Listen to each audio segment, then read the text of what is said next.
America president Donald Trump అధికారం చేపట్టిన వెంటనే ప్రపంచంలోని ఏ దేశాన్ని ప్రశాంతంగా ఉండనివ్వడం లేదు. అన్ని దేశాల అంతర్గత వ్యవహారాల్లో తలదూర్చి చికాకు పెడుతున్నాడు. ఇటీవలి కాలంలో ఆయన వెనిజులాతో యుద్ధానికి సై అంటున్నాడు. మరి వెనిజులా ప్రెసిడెంట్ నికోలస్ మడురోపై మండిపడుతున్నాడు. అమెరికాలో డ్రగ్ ట్రాఫికింగ్కు మడురోనే కారణమని ట్రంప్ ధ్వజమెత్తుతూ ఉంటాడు. మరి వెనిజులా నుంచి భారీ మొత్తంలో అమెరికాకు డ్రగ్స్ సరఫరా అవుతున్నాయా? ట్రంప్ వెనిజులాపై ఆగ్రహానికి కారణాలేంటి? తదితర వివరాలు ప్రత్యేక కథనంలో తెలుసుకుందాం.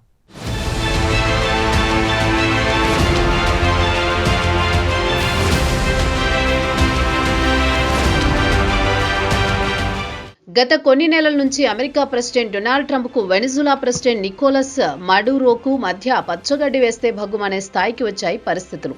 ఇక ట్రంప్ ఆరోపణల విషయానికి వస్తే మడురో ఉద్దేశపూర్వకంగానే తమ దేశంలోకి పెద్ద ఎత్తున మాదక ద్రవ్యాలను సరఫరా చేయడంతో పాటు తమ దేశంలోకి పెద్ద ఎత్తున అక్రమ వలసలను ప్రోత్సహిస్తున్నాడని ట్రంప్ ఆగ్రహంతో ఊగిపోతున్నాడు.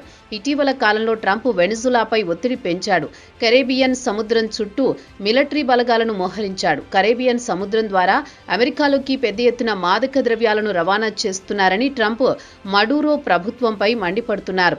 ఈ ఆరోపణలను వెనిజులా ప్రభుత్వం తిప్పికొడుతోంది. ట్రంప్ చర్యలు చూస్తుంటే మడురో ప్రభుత్వానికి కూల్చడానికి కుట్ర పన్నుతోందని కౌంటర్ ఇస్తోంది.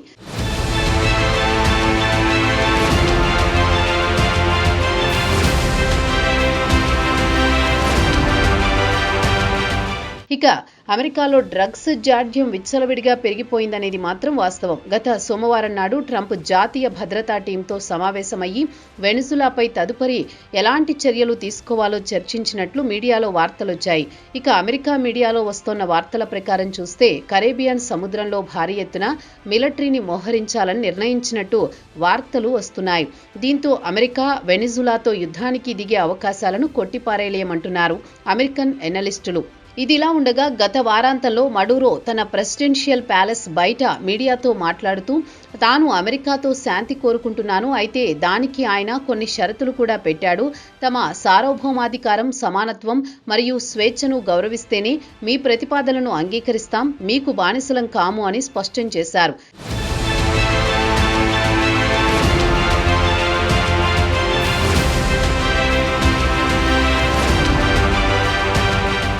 ఇదిలా ఉంటే కొన్ని వారాల క్రితం ట్రంప్ సిఏఐను పురమాయించి వెనిజులా సీక్రెట్ ఆపరేషన్ నిర్వహించాలని ఆదేశించాడు. దీంతో పాటు ప్రపంచంలో అతిపెద్ద aircraft carrier USS Gerald R ఫోర్డ్ను కరేబియన్ తీరానికి తరలించారు. దీంతో పాటు వేలాది మంది సైనికులను F-35 మిలిటరీ జెట్ను కరేబియన్ సరిహద్దుకు మోహరించారు. యుద్ధ వాతావరణ పరిస్థితులు సృష్టించారు.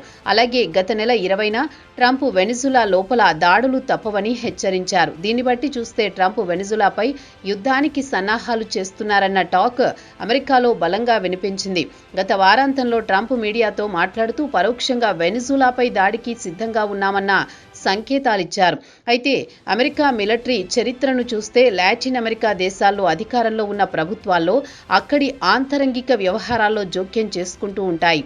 అమెరికా సరిహద్దులో ఉండడం వల్ల ఆ దేశాలను తమ గుప్పెట్లో పెట్టుకోవాలనుకుంటోంది అమెరికా.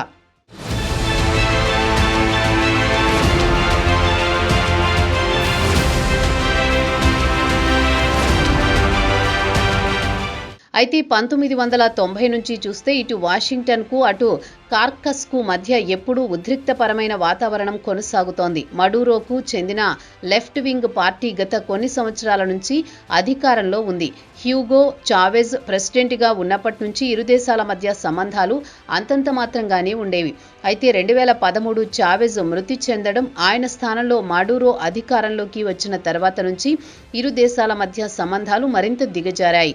ఇటీవల కాలంలో వెనిజులాకు చెందిన డ్రగ్ స్మగ్లర్ కరేబియన్ దీవుల ద్వారా అమెరికాకు డ్రగ్స్ ను అక్రమంగా తరలిస్తున్నారని Trump administration ఆరోపిస్తోంది.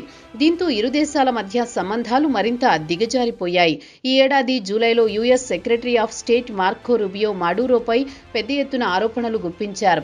Narco terrorist organisation leader అని, కార్టెల్ డి లోస్ సోలోస్ను నాయకుడంటూ అమెరికాతో పాటు యూరోప్లో డ్రగ్ ట్రాకింగ్కు మడురోనే కారకుడని దుయ్యబట్టారు.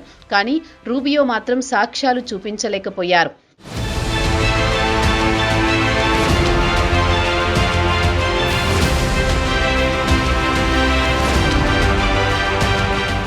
అయితే నిపుణులు మాత్రం కార్ట్ డీలోస్ సోలెస్ అనేది డ్రగ్ కార్టెల్ కాదని చెబుతున్నారు. ఇక మాడురో విషయానికొస్తే వాషింగ్టన్ అనవసరంగా తమ దేశం ఆంతరంగిక వ్యవహారాల్లో జోక్యం చేసుకుంటోందని, డ్రగ్స్ పేరు చెప్పి తమ ప్రభుత్వాన్ని కూల్చేసి వెనజులా ఆయిల్ ను దక్కించుకోవాలని చూస్తోందని ప్రత్యారోపణ చేశారు. ఇక ట్రంప్ అడ్మినిస్ట్రేషన్ మాత్రం వెనజులాపై దండయాత్ర చేయడానికి సుమారు 15,000 మంది సైనికులను తరలించడంతో పాటు పెద్ద ఎత్తున యుద్ధ విమానాలను కరేబియన్ తీరానికి తరలించింది. ఈ ఏడాది సెప్టెంబర్ నుంచి ఇటు కరేబియన్తో పాటు పసిఫిక్ మహాసముద్రంలో డ్రగ్స్ ను తరలిస్తున్న బోట్లపై 21 సార్లు దాడులు చేసింది.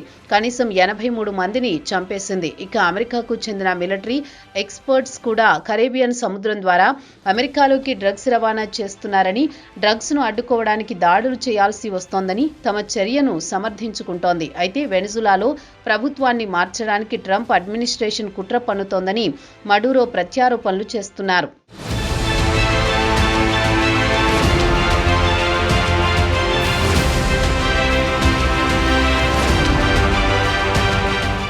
ఇదిలా ఉండగా గత వారం Delaware judge Venezuela oil company Citgo Houston based వెనిజులాకు చెందిన అనుబంధ company Petroleos de Venezuela SA బిలియన్ల కొద్దీ డాలర్ల చెల్లింపులను ఎగ్గొట్టిందని, అందుకే ఆయిల్ కంపెనీని విక్రయించాలని జడ్జి ఆదేశించారు. దీంతో గత మంగళవారం వెనిజులా అమెరికాపై మండిపడింది. బలవంతంగా అమెరికాలో ఉండే తమ ఆస్తులను విక్రయించాలని చూస్తోందని, తమ విదేశీ రెవెన్యూకు ఉద్దేశపూర్వకంగానే గండి కొట్టాలని చూస్తోందని ఆరోపించింది. మరోపక్క వెనిజులాపై ఒత్తిడి పెంచేందుకు గత నెల 29 నుంచి వెనిజులా విమానాలు తమ గగనతలంలోకి ప్రవేశించడానికి వీల్లేదని అమెరికా ఆంక్షలు విధించింది. కాగా యుఎస్ ఫెడరల్ ఏవియేషన్ అడ్మినిస్ట్రేషన్ కూడా వెనిజులా నుంచి ప్రమాదం పొంచి ఉందని, అందుకే వెనిజులాకు ఎయిర్ స్పేస్ ఇవ్వడం లేదని పేర్కొంది. ఇక తాజాగా ట్రంప్ వాలకం చూస్తుంటే, ఆయన ప్రకటనలు చూస్తుంటే ట్రంప్ ఏదో ఒకరోజు వెనిజులాపై యుద్ధం ప్రకటించే అవకాశాలను కొట్టిపారేయలేమని రాజకీయ పరిశీలకులు అంటున్నారు.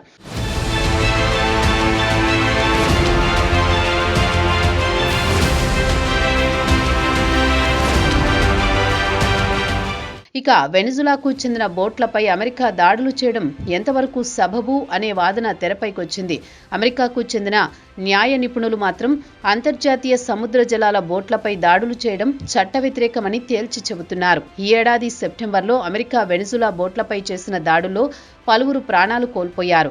అయితే తమ చర్యలను వైట్ హౌస్ సమర్థించుకుంటోంది. అయితే UN secretary general Antonio Guterres మాత్రం అంతర్జాతీయ చట్ట ప్రకారం సముద్ర జలాల్లో బోట్లపై దాడులు చేయడం చట్ట వ్యతిరేకమని చెబుతున్నారు. ఇరు దేశాల మధ్య తలెత్తిన ఉద్రిక్తతలపై ఆయన కూడా ఆందోళన వ్యక్తం చేశారు. మరి అత్యంత శక్తివంతమైన అమెరికాను వెనిజులా ప్రెసిడెంట్ మాడురో ధైర్యం ఎదుర్కోవడానికి గల కారణం ఏంటి అంటే, ఆయన వెనుక రష్యాతో పాటు చైనా కూడా ఉంది.